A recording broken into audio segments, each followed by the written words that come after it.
Hello friends, आजच्या नवीन व्हिडिओमध्ये तुमचे मनापासून स्वागत करते. तर बऱ्याचदा बघा इथं आपण ब्लाऊज कटिंग करतो, त्याच्यानंतर जी पॅटर्न आहे तर ते अस्तरवरती ठेवून कटिंग करतो, तर आपल्याकडून चुका होतात. तर त्याच्यामुळे काय होतं की कटोरी जी आहे ती परफेक्ट अंगात बसत नाही ब्लाऊज शिवल्यावरती, त्याच्यानंतर शोल्डर उतरतात. तर तसं होऊ नये यासाठी इथं बघा व्हिडिओ तुम्ही स्किप न करता शेवटपर्यंत पहा, म्हणजे तुम्हाला पॅटर्न ठेवून ब्लाऊजची कटिंग कशी करायची ते सहज इथे जमेल बघा. तर इथं बघू शकता मी अस्तरचं कापड घेतलेलं आहे.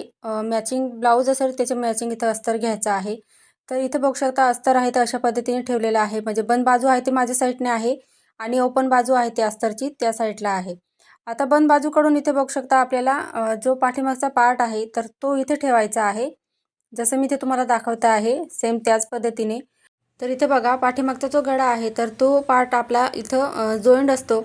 तर त्यासाठी कटिंग करताना बंद बाजूकडून आपल्याला पाठीमागचा जो पार्ट असतो तर तो अशा पद्धतीने ठेवायचा आहे बघा. आणि एकदम कोपऱ्यावरती म्हणजे पॅटर्न आहे त्याला लागूनच आपल्याला इथं खडूने मार्किंग करायची आहे, जेणेकरून कटिंग करताना एक्स्ट्रा मार्जिन त्याच्यात येणार नाही याची काळजी घ्यायची आहे. तर बघा इथं पाठीमागचा पार्ट होता तर त्याला मी जसं तसं इथं आखून घेतलेलं आहे. त्याच्यानंतर बघा मार्किंग केलेलं आहे त्याच्यावरती आपल्याला कटिंग करायची आहे. तर बघू शकता इथं या पद्धतीने व्यवस्थित सावकाशपणे इथं कटिंग करून घ्यायचं आहे. तर हा जो ब्लाऊज आहे तर तो 32 साईजचा आहे बघा. तर तुम्हाला जर पॅटर्न पाहायचं असेल पेपर कटिंगचं तर कमेंटमध्ये मला नक्कीच सांगा. तर लवकरच तुम्हाला बघा 32 साईजच्या कटोरी ब्लाऊजची कटिंग पाहायला मिळेल. तर इथं बघा आता अस्तर आहे ते थोडं खालीवर होतं तर त्यासाठी इथं बघा मी प्रेस करून घेतलेलं आहे. अस्तरचं कापड आहे ते. तर कटिंग करताना शक्यतो बघा असं या पद्धतीने तुम्ही एकदा प्रेस फिरवून घ्या, म्हणजे काय होईल कटिंग करायला तुम्हाला ब्लाऊजची सोपं जाईल. आता इथं बघा ओपन बाजू आहे त्या साईडने मी बाही जी आहे तर ती या पद्धतीने ठेवून घेतलेली आहे बघू शकता. तर 8.5 इंचची ही बाही लांबी आहे, म्हणजे 7.5 आहे. तर शिलाई मार्जिन 1 इंच एड करून 8.5ची ही बाहीची लांबी आहे. तर अशा पद्धतीने आता बघा व्यवस्थित असं मार्किंग करून घ्यायचं आहे, जसं आहे तसं. आणि इथं बघा तुम्हाला अस्तर जोडताना जर अडचण येत असेल तर तुम्ही ते सुद्धा मला कमेंटमध्ये विचारू शकता. तर अस्तर कसं जोडायचं ब्लाऊजला बरेचसे व्हिडिओ मी याआधी चॅनलवर दिलेले आहे. तरीसुद्धा तुम्हाला व्हिडिओ पाहिजे असेल तर तुम्ही मला कमेंटमध्ये नक्की सांगा. तर इथे बघा बऱ्याच अशा कमेंट येत असतात की बाहीला अस्तर जोडताना दोघं बाह्या एका साईडने होतात, किंवा बघा बाहीची उंची जी आहे तर लांबी आहे तर ती कमी होते. तर तसं होऊ नये यासाठी बघा इथं अस्तर परफेक्ट कसं जोडायचं त्याचा व्हिडिओ तुम्हाला पाहायचा असेल तर कमेंटमध्ये मला नक्कीच सांगा.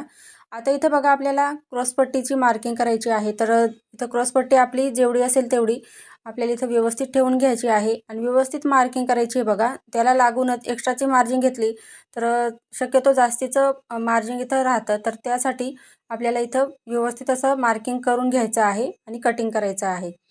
आता इथं बघा या कापडामध्ये आपल्याला जो साईड पार्ट आहे तो आणि त्याच्यानंतर आपल्याला कटोरीसुद्धा कटिंग करायची आहे. तर साईड पार्ट कसा कटिंग करायचा आणि क्रॉस इथं कटोरी जी आहे तर ती कशी कटिंग करायची तर ते तुम्हाला सांगते बघा. तर सरळ कापड आहे बघू शकता इथं. हा जो मी पॅटर्न ठेवलेला आहे तर तो सरळ कापडामध्ये ठेवलेला आहे. आणि तुम्ही जर असं या पद्धतीने तिरकस जर ठेवलं म्हणजे तो तिरकस होईल आणि काय होईल शोल्डर उतरतात. तर तसं होऊ नये यासाठी बघा जो साईड पार्ट आहे तर शोल्डरची जी पट्टी आहे तर ती सरळ कापडामध्येच कटिंग करायची आणि अशा पद्धतीने बघा जसं आहे तसं इथे मार्किंग करायचं आहे. तर हे लक्षात ठेवायचं आहे शोल्डरची पट्टी आपली सरळ यायला पाहिजे, म्हणजे शोल्डर उतरणार नाही त्यासाठी. तर आता बघा इथं जसं आहे तसं इथं मी मार्किंग करून घेते व्यवस्थित असं. त्याच्यानंतर आपण कटिंग करून घेऊया. तर पहा इथं मी मार्किंग करून घेतलं, साईड पार्ट आहे त्याला व्यवस्थित असं बघू शकता. आता मार्किंग केलेलं आहे त्याच्यावरती आपल्याला कटिंग करायची आहे. तर बघू शकता व्यवस्थित जे एक्स्ट्रा मार्जिन घ्यायची नाही, जेवढं मार्किंग केलेलं आहे तेवढंच कटिंग करायचं आहे. तर बघू शकता या पद्धतीने कटिंग करायचं आहे. तर तुम्हाला बघा कुठल्याही म्हणजे साईजचा ब्लाऊज कटिंग पाहायचं असेल, प्रिन्स कट असेल किंवा कटोरी ब्लाऊज असेल तर तुम्ही मला कमेंटमध्ये नक्की सांगा. आता इथं बघा साईड पार्ट कटिंग करून झालेला आहे. त्याच्यानंतर आपल्याला इथं बघा आता कटोरी कटिंग करायची आहे. तर कटोरी बघू शकता हा कापड सरळ धाग्यात आहे बघू शकता हा कापड, आणि असं जर पकडला आपण तर तो तिरकस आहे. तर आपल्याला कटोरी जी आहे ती अशी बघा उभी न ठेवता आडवी ठेवायची आहे, म्हणजे काय होईल ती तिरकस होईल आणि जेव्हा ब्लाऊज घालणार तर तेव्हा ती अंगामध्ये परफेक्ट अशी बसते, ओढली जाते त्याच्यामध्ये ती परफेक्ट बसते. तर ही ट्रिक तुम्ही नक्की यूज करा, म्हणजे तुमचा ब्लाऊज आहे तो बिघडणार नाही. तर इथे बघा या पद्धतीने व्यवस्थित असं मार्किंग करून घ्यायचं आहे आणि आता जसं आहे तसं आपल्याला कटिंग करून घ्यायचं आहे. तर कटोरी जी आहे तर ती नेहमी बघा तिरकस धाग्यातच कटिंग करायची आहे, म्हणजे ब्लाऊज घातल्यावरती एकदम परफेक्ट बसतो आणि कटोरी जी आहे ती चपटी बसत नाही. तर हे लक्षात ठेवायचं आहे.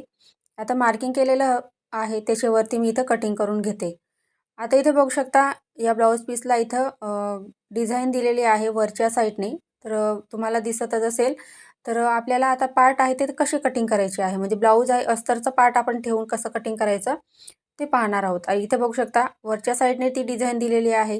तर सर्व पार्ट आपल्याला त्याच पद्धतीने इथे कटिंग करावे लागणार आहे. तर बाहीसुद्धा त्याच पद्धतीने कटिंग करावी लागणार आहे उभ्या पद्धतीमध्ये. जसं मी इथं बघू शकता पाठीमागचा पार्ट ठेवलेला आहे. आता बंद बाजू आहे ती माझ्या साईडने ठेवलेली आहे बघा कापडाची. तर इथं बघा मी बाहीची कटिंग करणार आहे. तर बाही इथं ठेवून घेते, म्हणजे आपल्याला पुढचे पार्ट कटिंग करायला सोपं जाईल. तर सर्वात पहिले ते बघा मी बाहीची कटिंग करून घेते. तर जसं इथं बघा एक्स्ट्राचं मार्जिन धरून इथं मी कटिंग करून घेतलेलं आहे. म्हणजे कापडावरती अस्तरचं कापड ठेवल्यावरती आपल्याला अर्धा इंच किंवा पाव इंच एक्स्ट्रा कापड सोडायचं आहे. म्हणजे बघा अस्तर आपण जेव्हा जोडतो तर ते कमी पडत नाही आणि आपल्याला कुठलीही अडचण येत नाही. व्यवस्थित असं अस्तर आहे ते कापडाला आपल्याला जोडता येतं. तर इथे बघा मी पाव इंचचा एवढा एक्स्ट्रा कापड सोडलेला आहे आणि डिझाईन आहे ती वरच्या साईडने तुम्हाला दिसत असेल. तर अशा पद्धतीने आता पाठीमागचा पार्टसुद्धा आपण उभी मार्किंग करून तसं म्हणजे डिझाईन आहे तसं कटिंग केला आणि बाहीसुद्धा आपण त्याच पद्धतीने कटिंग केलेली आहे.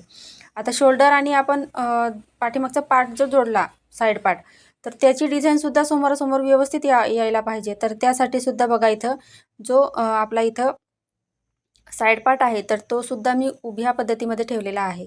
आता इथं बघा आपल्याला जी क्रॉसपट्टी आहे तर ती इथे व्यवस्थित बसते की नाही ते बघून घेते आणि त्याच्यानंतर मी कटिंग करून घेते. तर इथं बघा व्यवस्थित असं इथं ॲडजस्ट झालेली आहे. तर त्या पद्धतीने आता कटिंग करून घेते. तर फक्त बघा इथं डिझाईन असेल तर आपला साईड पार्ट असतो तर तो महत्त्वाचा राहतो बघा आपला. म्हणजे तो शोल्डरपासून आपल्याला म्हणजे जोडतो आपण शोल्डरला, तर तो व्यवस्थित दिसायला पाहिजे. तर त्यासाठी इथं बघा अशा पद्धतीने आता उभ्या पद्धतीने मी ठेवलेला आहे. म्हणजे जशी डिझाईन आहे बाहीसुद्धा आपण अशीच कटिंग केली आणि पाठीमागचा पार्टसुद्धा आणि त्याच्यानंतर बघा साईड पार्टसुद्धा. तर हे जे पार्ट आहे तर ते डिझाईन जर असेल ब्लाऊजला तर अशा पद्धतीने ठेवून कटिंग करायचं आहे. म्हणजे दिसायलासुद्धा ब्लाऊज घातल्यावरती एकदम भारी दिसतो. तर त्यासाठी आता कटोरी जी आहे तर ती आपण इथं तिरकस धाग्यातच जसं आपण बघा पॅटर्न आहे ते अस्तरवरती ठेवलेलं होतं. तर त्याच पद्धतीने आपल्याला इथं कटोरीसुद्धा कटिंग करून घ्यायची आहे. तर फ्रेंड्स तुम्हाला आजचा व्हिडिओ थोडाफार जरी आवडला असेल तर व्हिडिओला लाईक करायला विसरू नका. चॅनलवर नवीन असाल तर चॅनलला सबस्क्राईब करा. पुढचा व्हिडिओ पाहण्यासाठी कमेंट नक्की करा. धन्यवाद.